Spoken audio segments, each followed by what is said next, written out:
The following is my viewpoint. I have observed that people from humble beginnings rule the world. Barack Obama was a simple boy from Kenya. However, he became a formidable character that occupied the most coveted and prestigious position in the world. He was the president of the United States of America. This means that we should never cast our eyes and look at where we are now. We should look beyond so that we can be able to rise above what we see now, because our focus is not on the now, but is on the future that may be glorious, that may be powerful, substantial, and out of this world.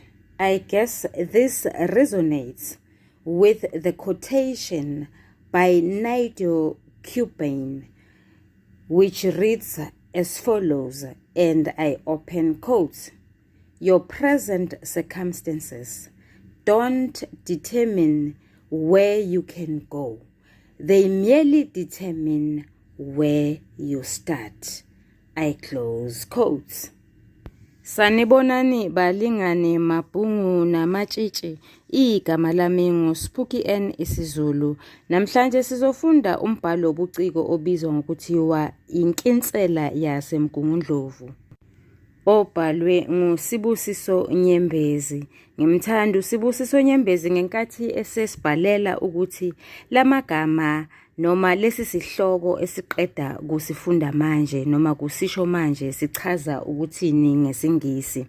Uthi ngesingisi phecelezi the very important person of Pietermaritzburg. Lo mbhalo wobuciko siwubiza ngokuthi uyinovel. Yini ebalulekile okufanele umfundi ayazi? Mfundi, ukuze sibone ukuthi uyayazi le novel, uyawazi lo mbhalo wobuciko, ziyisishiyagalombili izinto okufanele ukuthi uzazi. Sizibiza ngokuthini-ke manje? Sizibiza ngokuthi ziyizimpawu zokuhlaziya, kodwa kwesinye isigodi bangathi ziyizinkomba, kwesinye futhi isigodi bangathi ziyimibuzo emide. Ake sizibize ngamagama lezi zinto engikhuluma ngazo engithi ziyisishiyagalombili. Okokuqala, isakhiwo nesakhiwana. Lana sikhuluma ngamawele. Lokhu kokubili kwenza inombolo yokuqala noma kutholakala ngaphansi kwenombolo yokuqala. Okwesibili, ukuvezwa kwabalingiswa. Okwesithathu, umsebenzi womlandi. Okwesine, Indikimba nomlayezo. Okwesihlanu, ulwazi lwaphambilini, isizinda, ubudlelwane phakathi kwendikimba nabalingiswa. Okwesithupha, okwenzeka endabeni, isizinda, iqhaza elibanjwe ngabalingiswa ekuthuthukiseni indikimba. Okwesikhombisa, umoya nengwijikhwebu. Okokugcina kwesishiyagalombili, ukulandelana kwezigameko. Ngicabanga ukuthi umfundi ubonile ukuthi lana akhona namanye amawele, akusona kuphela isakhiwo nesakhiwana. Elinye iwele elikhona lapho indikimba nomlayezo. Uyayibona lento leyo, umoya nengwijikhwebu. Ngakho-ke akhona amawele lapha. Akuwona amawele kuphela, kodwa bakhona nalaba abazalwe ngabathathu. Ake sibone isibonelo sokuqala, ulwazi lwaphambilini, isizinda, ubudlelwane phakathi kwabadlali, noma phakathi kwabalingiswa ithi ngisho kanjalo nendikimba. Isahluko sokuqala sifundeka ngalolu hlobo. Umuzi waseNyanyadu kwelasenhla neNatali ngumuzi omdala, ngumuzi owaziwayo kakhulu. Igama leli lomuzi lithathelwa egameni lentaba iNyanyadu. Uma uya kulomuzi uqhamuka ezansi komathekwini noma uqhamuka enhla komajozibele. Indlela elula yokufinyelela eNyanyadu ukuba uqonde edolobheni laseDandi lapho uzothola khona ibhasi. Linye ibhasi laseNyanyadu lihamba kanye ngosuku nsuku zonke ngaphandle kwelanga langesonto. Lisuke edolobheni eDandi ngezikhathi zamadina, lithubeleze njalo edolobheni ledlula imizi yabelungu ngapha nangapha komgwaqo lize liyophumela ngaphandle komuzi. Yilo leliya lisusa uthuli lubheka phezulu liyogudla ngaphansi kwentaba impathe okuthiwa inemali yezipuki phezulu. Lihamba njalo, lihambe lima, lihlisa abehlayo. Abanye ngabehle emabhasini avela kwaZulu, abanye ngabehle emabhasini avela koMsinga. Abanye bebefike ngalo ibhasi leli laseNyanyadu ekseni bezothenga, bezokwenza neminye imisebenzi yabo. Manje sebeyagoduka. Abanye lihambe libacosha endleleni. Lihamba lize liyokwedlula emzini wabantu waseLonglands. Uma lisuka eLonglands seliqonde esikhumulweni salo kwangisana esitolo. Abantu behla lapha esitolo bayothenga bakulibele eDandi. Abanye behla ke bangene bayobheka iposi labo. Abanye bangene esitolo bathi bangehla bese belishaya phansi. Abanye beqonde koDevon, abanye beqonde koLadybank, abanye beqonde ezitendeni, abanye beqonde emishini yamaweseli, abanye beqonde phansi emzinyathi. Bakujwayele laba bantu ukuhamba phansi amabanga amade, abakushaya imkhuba. Amakhosikazi ayithwala emakhanda imithwalo, amadoda ayetshate emahlombe. Abanye-ke njalo bangahlangatshezwa ngamakalishi, bahambe kalula. Ngezinye izinsuku ibhasi aligcini lapha esitolo, liyedlula njalo, liyokwedlula koLadybank, liyokwedlula koWillis, liqonde kwaStini, lize liyomela ngaphambidlana eFlinti. Kanti-ke namhlanje sekungcono kakhulu kule minyakana edlule ngoba sekukhona ibhasi elisha elisuka eHathanga liqonde khona eNyanyadu. Kodwa-ke le ndaba exoxwayo lapha yindaba eyenzeka ngesikhathi lo muzi waseNyanyadu ungakabi nayo lenhlanhla yezinto ezilula zokuhamba. Abantu besahlupheka kakhulu ngalezo zinsuku. Kwakuba lukhuni noma umuntu egulelwa akhohlwe ukuthi uyofinyelela kanjani masinyane kodokotela athole usizo. Abantu ngaleso sikhathi uma beza eNyanyadu babehla esiteshini saseDanawozi bagibele amabhasi amandiya bese Jesus uxolo, behle ezindleleni bese uhambo lwabo sebeluqedela ngezinyawo. Imigodla yabo sebeyithwele emakhanda noma beyetshete emahlombe. Abanye ke njalo babekubona kungcono ukwehla eGlencoe bese bethatha isitimela sasefilidi baze bayokwehla eThisayidi. Lapha eThisayidi isiteshi esincane kakhulu esisenkangala nje. Ngemuva kwesiteshi kume isitolo esisodwa zwi. Abantu behle lapha balishaye phansi sebeqonde khona emzini waseNyanyadu. Babe nenhlanhla-ke uma behlangatsheziwe ngamakalisha amahashi noma ezimbongolo. Abanye njalo balandwe ngezingqukumbane kuboshelwe izinkabi. Lezo zinsuku zazilukhuni kakhulu kubantu baseNyanyadu. Imoto kwakungukhisimusi ivela kancane. Neposi kulomuzi lalikhathaza kakhulu ngesikhathi esiphambili, isikhathi okwenzeka ngaso le ndaba yethu. Lalilandwa kathathu ngeviki, lilandwa khona eThisayidi. Ngelanga leposi isikhwama sasihamba ekseni nezincwadi eziyoposwa, sibuye ntambama nezincwadi ezifikile. Uma kukhona isithikithana semali kwakufuneka silinde kuze kubuye kufike olunye usuku lokuhamba kwesikhwama. Lalifika kathathu ngesonto iposi, ngoMsombuluko, ngoLwesithathu nangoLwesihlanu.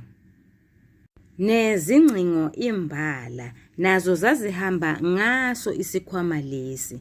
Yayingekho indlela yokuziphuthumisa ukuba zifinyelele masinyane kubaninizo nemibiko yazo ephuthumayo.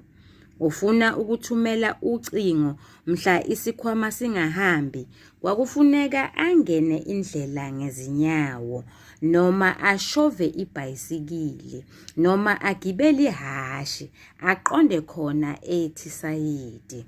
Kwakulukhuni eNyanyadu. KwakungoLwesithathu ntambama mhla isikhwama seposi sifika sivela khona eThisayidi nencwadi kaMnumzane Zef Mkhwanazi owayengomunye wezakhamuzi kulomuzi waseNyanyadu. Kwakuyisikhathi sasehlobo, abantu bematasatasa belima bevuka ngovivi nezinyoni ukwenzela ukuthi liyaqambe liyaphakama ilanga sebeyibekile indima. Isikhwama seposi sasifikela kwaLushozi owayengomunye wabamnumzane abagqamile kulomuzi waseNyanyadu.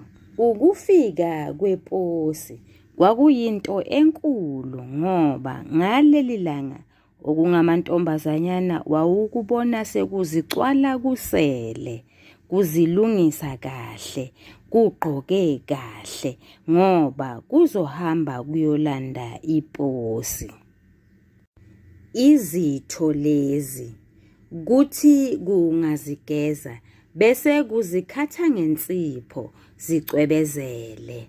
Abafana bona babengenandaba ngoba wawungabafumanisa izitho zabo ziphaphathekile, sengathi bebefuswa isihlabathi sobusika. Amayenjana kakhakhi endanda ngaphandle kwamabhulukwe. Kwakuvama ukufika bona kuqala kwaLushozi nesikhwama singakafiki. Siyaqamba siyafika sebekhona sebelindele.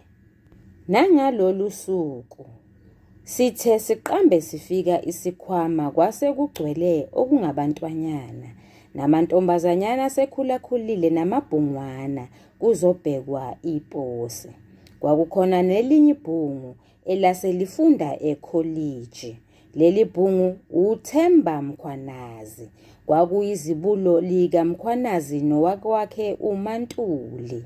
Wayesehlanganisa 20 eminyaka lo mfana, kungaseyona ingane kangako. noma wayengemude ngethambo elingene nje, kodwa kwakuyisidlakela. Kubonakala ukuthi umfo lona wondlekile. Wayesegqoka amabhuluku amade njengesiko labafana asebefunda emakholiji. Ngebala wayekhanya efuze ekhabonina, naye uThemba wayezobheka ukuthi alikho yini iposi lakubo. Nebala uthe ukuba azithole izincwadi zakubo wayeseqonda ekhaya. Lapha kwaMkhwanazi kwakungumuzi owakhiwe isilungu. Kunendlu enkulu enamakamelo 4. Kwakukhona ikhishi nendlu yokudlela kanye namakamelo okulala 2. Kodwa amafasitele ayo ayemancane. Phandle kwakunovulande amacala 2. Kwakungesiyo indlu yesimanje. Kwakuyilolu hlobo oludala lwezindlu ezinezinsika kuvulande. Phezulu yayifulelwe ngothayela, kodwa omunye usubomvu ukugqwala. Kwezinye izindawo usuqala nokungenisa imvula. Izindonga zazakhiwe ngesitini esiluhlaza esingashiswanga, kanti imvamisa yezindlu zasenyanyadu ngaleso sikhathi zazakhiwe ngamasoyi. Lapha ezindongeni endlini kwakulenga izithombe eziningi, ezinye sezaphenduka umbala zababomvana. Kwakuyizithombe zezihlobo zakhona lapha kwaMkhwanazi.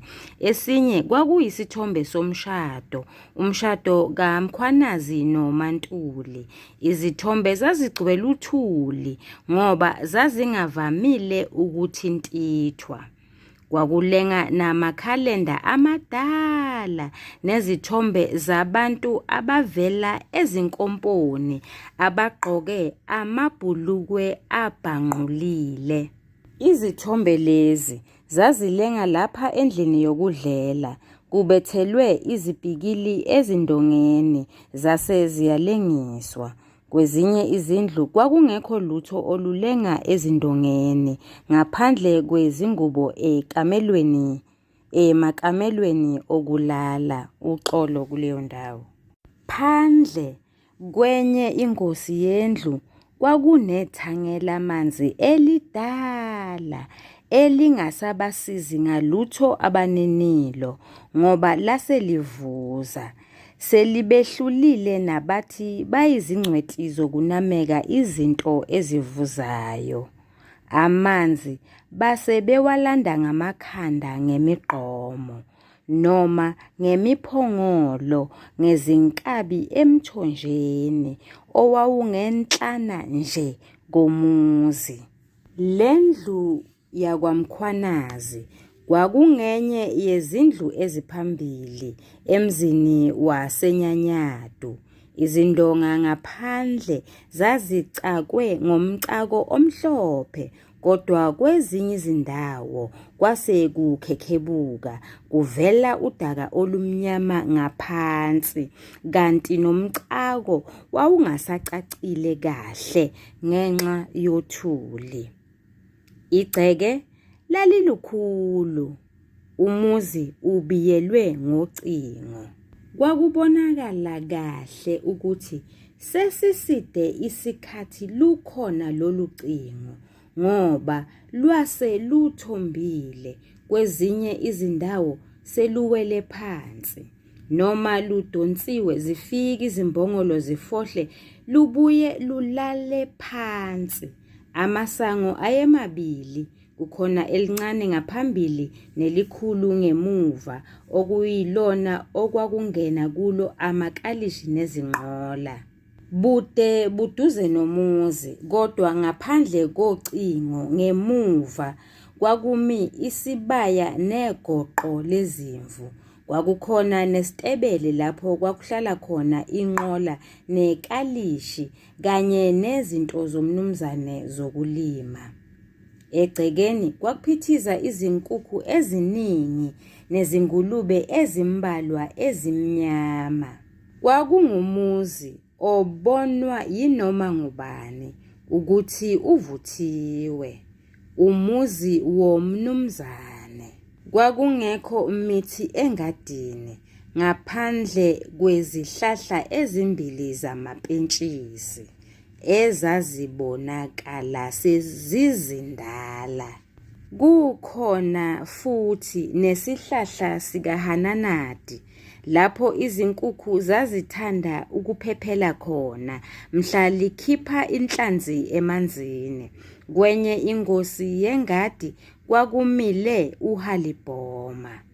Phakathi kwalezi zincwadi ezifike noThemba kwakukhona nencwadi kayise eyayinesigxobo saseMgungundlovu.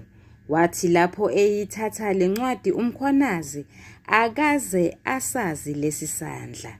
Wabathe uyacabanga ukuthi konje kungabe ngesikabani? Esebuyise nezinhlonze, phinde wehluleka. Wayeseyivula efuna ukubona ukuthi kungabe ngubani lona ombhalele eMgungundlovu. NaMgungundlovu lowo wayengawazi ngoba wayengesiye umuntu othanda ukuhamba. Indawo ayeyazi kahle yiso isigodi lesi somzinyathi. Wayehamba agcine eDanawozi naseDandi, ngisho iNyukhasela lena esengqulwini kwakuyijozibele kuye eyizwa ngendaba. Umkhwanazi lona kwakungumnumzane oseqinile ngoba wayesentsasa.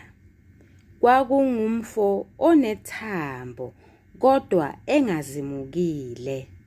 Izandla lezi zingamaqokoma, kukhanyela noma ngubani ukuthi ngumuntu owejwayelene nomsebenzi wezandla. Wayevama ukugqoka ibhulukwe likakhakhi neyembe likakhakhi. Iyembe leli lifinqwe imikhono, ngakho njalo ngoba engumuntu ohlala ngokusebenza. Ibhulukwe wayelithi nkamfu ngebhande lesikhumba.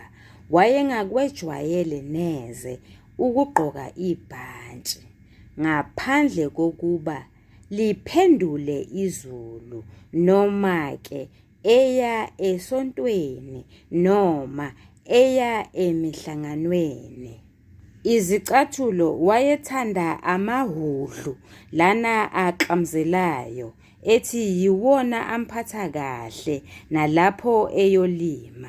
Wayevame ukuzigqoka nje izicathulo ngaphandle kwamasokisi noma asebenzise amasokisi asegugile, asekhamsile ezinzwaneni nasezithendeni. Kanti nokuzishayela ngonyawo izicathulo zisale ekhaya wayengakushayi mkhuba. Insingo yayingabazi obakhe ubuso, kungumhlikwe nje kabhebhenene. Ngebala wayeluhlaza. Enyanyadu lapha kukubo wazalelwa khona, wakhulela khona, waze wathatha nomfazi khona, intombi kaNtuli, indodakazi kaMabhozomela. Uma esho umkhwanazi uthi ngesikhathi bona besengabafana belusa kwakuyinto evamile ukubona izinyathi emzinyathi. Nankuya phela umzinyathi ngezansi. Uthi ngaleso sikhathi utshani lobu babubude kangangoba umfana oseminyakeni 12 wayengabonakali lapho efokoza esikhotheni. Leyo ndawo seyaphenduka ugwadule. Sekunezindonga ezinkulu ezikhombisa ukuguga komhlabathi. Izindonga ezifana nemibimbi ebusweni obugugile obukhathele.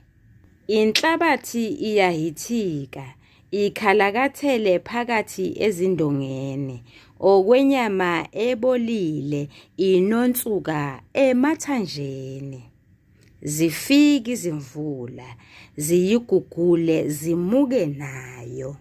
Isikolo wafunda khona lapha eNyanyadu, kwathi ngoba ngalezo zinsuku kwakufundwa kugcine ko-standard 4, naye wagcina lapho kwabe useqedile.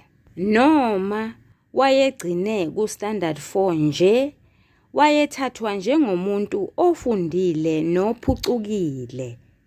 IsiZulu wayesifunda kahle kakhulu, afike abambeke sekusesiNgisini.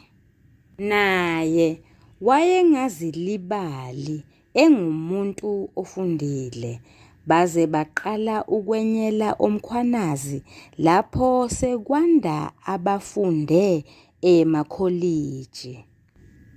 Siyaphela lapha isahluko sokuqala. Sizoqalisa ngesahluko sesibili. Uthe lapho eyivula lencwadi yakhe, iliso lakhe lagijimela ekugcineni.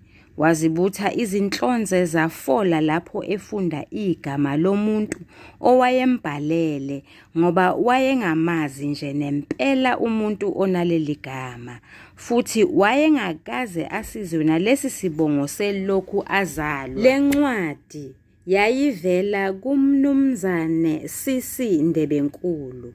Kwamangalisa kakhulu ukuthi kanti kukhona nesibongo sakwaNdebenkulu emhlabeni. Wehluleka nokuthi uzothi oNdebenkulu baluhlobo luni. Wayeseqhubeka efunda incwadi. Number 2, Blue Arcade, High Street, Pietermaritzburg. Mnumzane Zef Mkhwanazi, Nyanyadu School, P.O. Tayside. Mnumzana Mkhwanazi, ngingumuntu ongamazi Mkhwanazi, njengoba nami angikwazi.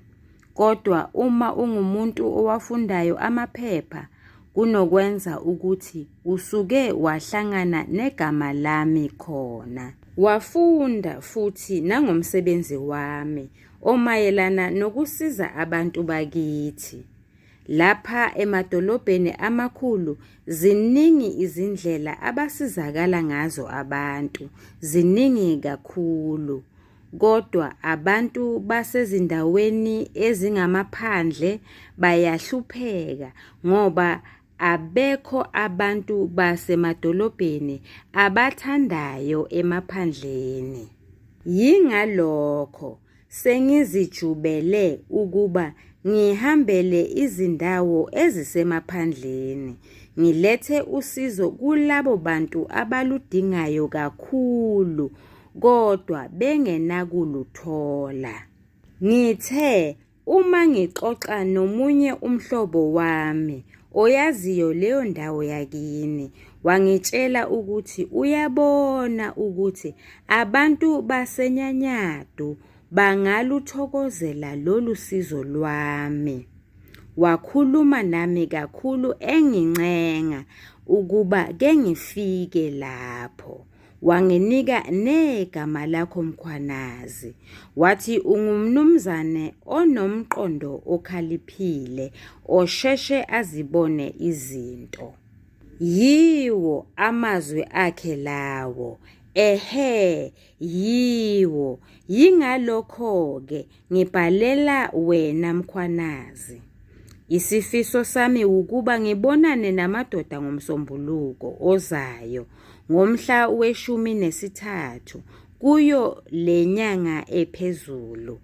Ngiyaxolisa ukuba nginqume usuku oluseduze.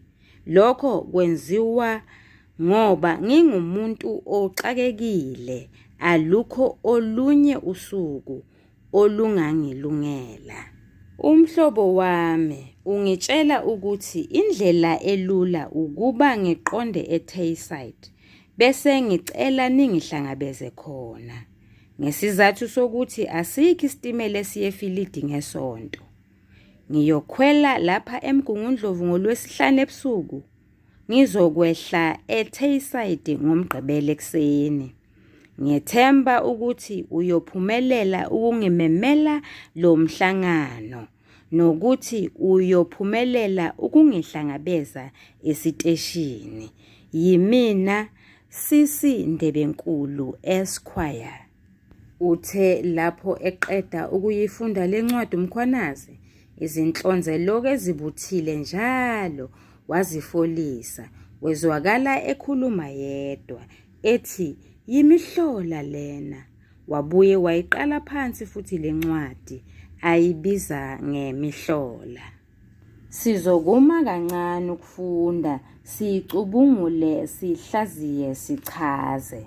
Isakhiwo nesakhiwana yinto eyodwa. Okunye kukhulu kunokunye. Uchazani umem uma esho njalo? Uchaza ukuthi isakhiwo yincwadi yonke. Isakhiwana yingxenye ethile yencwadi. Isakhiwo yincwadi kusukela ekuqaleni uye maphakathi nendawo uze ufike ekugcineni.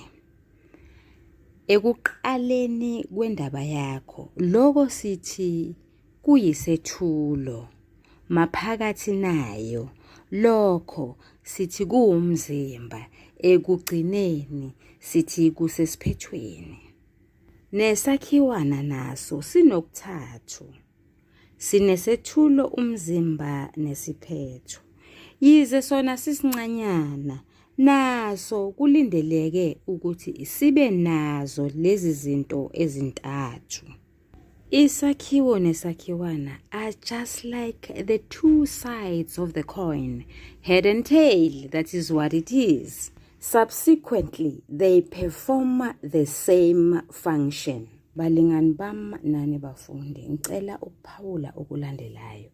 Lo mbhalo wobuciko washicilelwa abaningi bethu bengakazalwa. Ngonyaka we-1961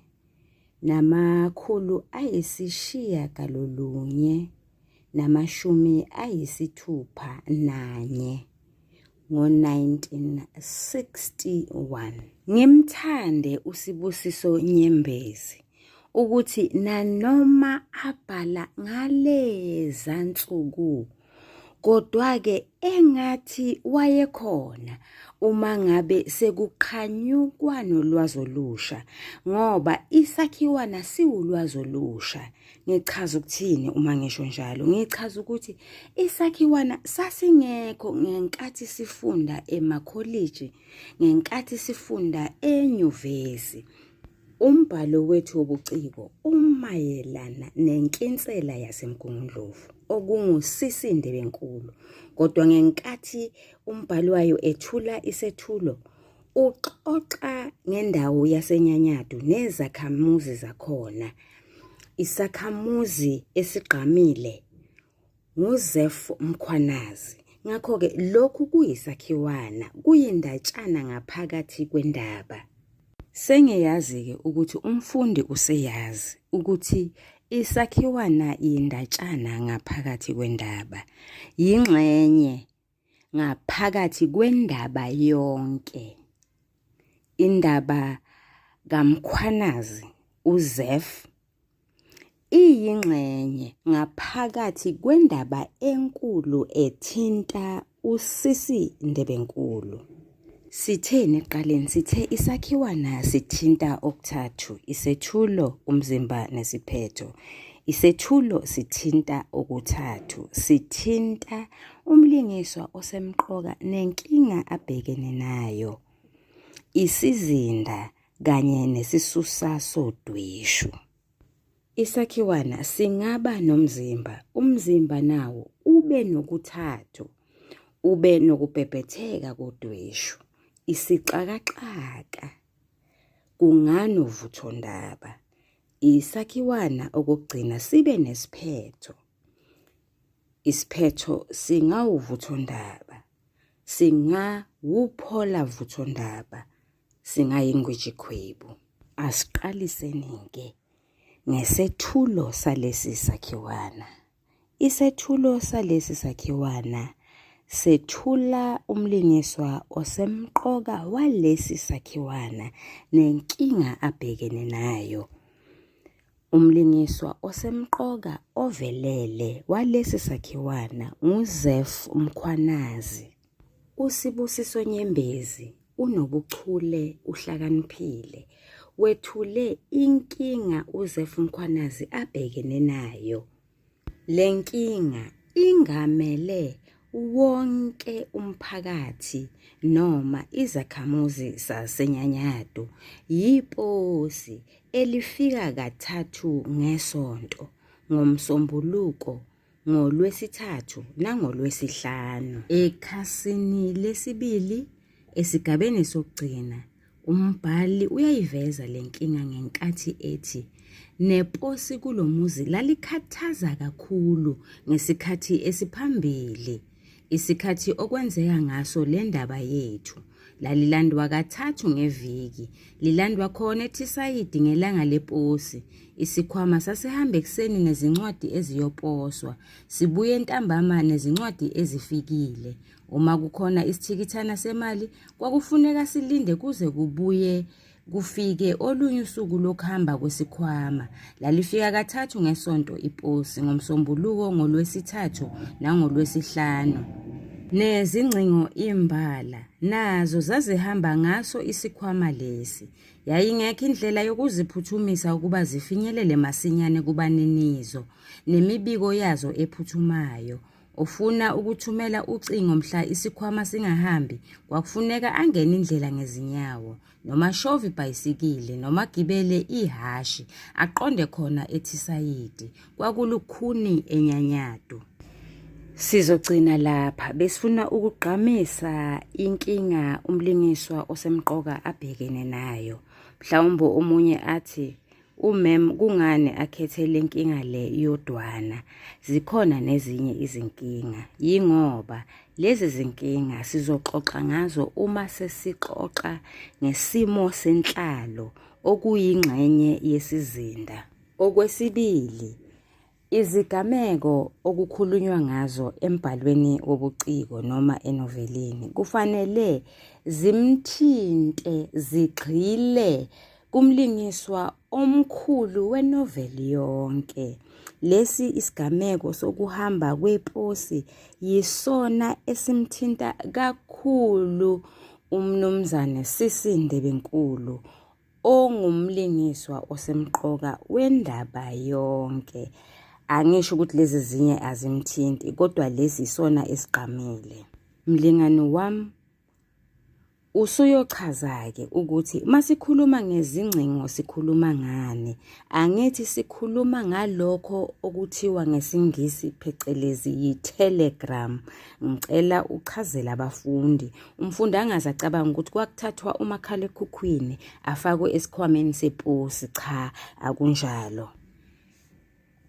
Balingani bami nani bafundi, ukubuyekeza nje, ukugoqa, ukufinqa, umlingiswa osemqoka walesi sakhiwana uZef Mkhwanazi ubhekene nenkinga yesikhwama seposi esingafiki nsuku zonke.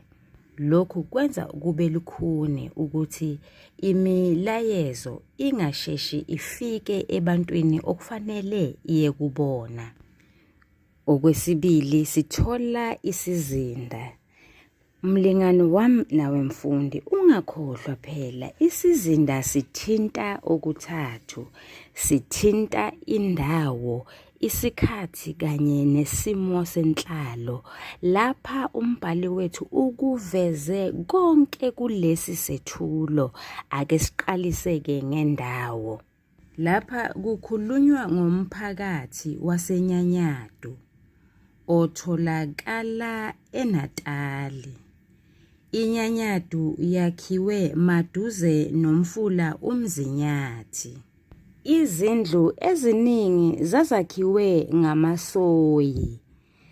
Indlu kaMnumzane uZefMkhwanazi yayakhiwe isilungu. Kuyindlu enkulu enamakamelo 4. Yayinekhishi nendlu yokudlela kanye namakamelo okulala 2. Yayinawo namafasitela yize ayemancane. Kwakukhona novulande. Lo muzi waseNyanyado wawakhe maduze nedolobhana elibizwa ngokuthiwa iThisayidi. Isikhathi esanamuhla sekunamabhasi, kunamadolobha, kukhulunywa ngoDandi, ngoThekwini, kukhulunywa ngoGlencoe. Umbhalo usixoxela ngamadolobha abizwa ngoLonglands, oLadybank noDevon. Umbhali uxoxa nangezinye izindawo oWillis, oStini, oFlint, oHathanga. Sekuyasontwa manje. Umbhali ukhuluma ngemishini yamaweseli. Yisikhathi samanje sekunezitolo. Lapha kukhona isitolo sakwangesana. Kunamabhasi amandiya. Kunamakholiji. UThemba oyindodana noma oyizibulo likaMkhwanazi ufunda khona ekholiji. Sibona izitimela, sibona okungamantombazanyana sekugeza ngensipho. Umbhalo uthi ugeza kwinsole kube kuhle, ubone izitho zako sezicwebezela ngenxa yokusebenzisa insipho. Kuneposi, kunawodokotela. Sishilo phambilini sathi lapha kusemaphandleni, nanoma kuyisemaphandleni kodwa isikhathi samanje kusetshenziswa amakalishi, kusetshenziswa amahashi. Emzini kwaMkhwanazi izindonga zakhona zazilenga izithombe. Isimo senhlalo asisihle. Umbhali uthi abantu bakulendawo bebehlupheka kakhulu. Uthi umbhali uma ngabe khona umuntu owayegulelwa kwakunzima ukuthi kufinyelelwe kodokotela. Isimo senhlalo asisihle. Umbhali uveza abantu belushaya phansi ngonyawo uhambo lwabo. Bephinde bethatha izitimela eziningana. Lokho kuchaza ukuthi phela imali bilahleka.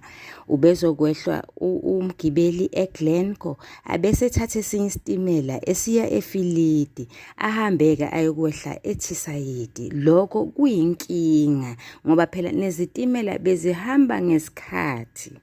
Balingani bami, ngicela nichazele abafundi ukuthi umbhalo usho ngani ukuthi ukuhamba ngesitimela kwakuyinkinga. Baxoxeleni ngokuthi kwakuthatha usuku lonke ukuhamba nje ake sibekiso ukusukela eSprings uye eGoli eBark Station. Asibaxoxele ukuthi ukusukela eMgungundlovu uya nje eThekwini kwakuthatha isikhathi esingakanani, uya nje eDurban Station. Sibaxoxele nje ukuthi ukusuka eBrayton uya koEmelo kwakuthatha usuku olungakanani. Ukusuka nje eEmelo uya eFallsrust ubulala esitimeleni. Let's paint a picture for them. Let's bring them into this context because it is something that they don't know.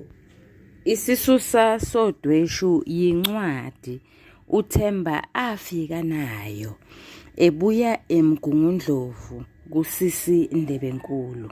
Umbhali wethu uyakufakazela lokho ukuthi isisusa sodweshu incwadi evela kusisi Ndebenkulu.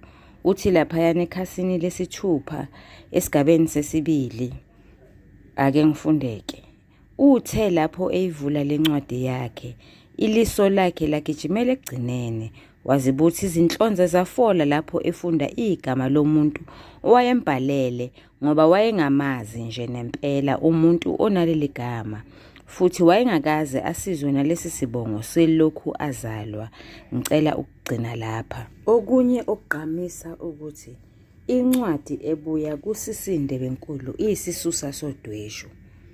Yilokho umbhali akushoyo ekhasini lesikhombisa esigabeni sokugcina. Umbhali uthe lapho eqeda ukuyifunda lencwadi umkhwanazi, izinhlonze elokhu ezibuthile njalo wazifolisa, wezwakala ekhuluma yedwa. Balingani bami nani bafundi, ngizogcina lapho ukufunda.